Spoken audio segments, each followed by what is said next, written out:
Hello, today I'm going to show you how to fix the working offline issue in Microsoft Outlook. When Outlook is stuck in offline mode, it won't send or receive emails. This can happen due to network issues, manual settings, or problems syncing with the email server, but it's usually simple to resolve. Let's get started. Start by opening Microsoft Outlook on your Windows computer. At the top menu ribbon, click on the Send Receive tab. On the far right side of the ribbon, click the Work Offline button. This lets you disconnect from the mail server and prevents new messages from being received. Look at the bottom of the Outlook window. If it says working offline, you're now in offline mode. If you want to switch back to online mode, click the Work Offline button again.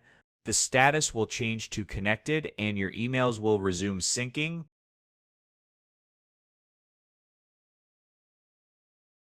That's all. Now you know how to easily switch Microsoft Outlook between offline and online mode.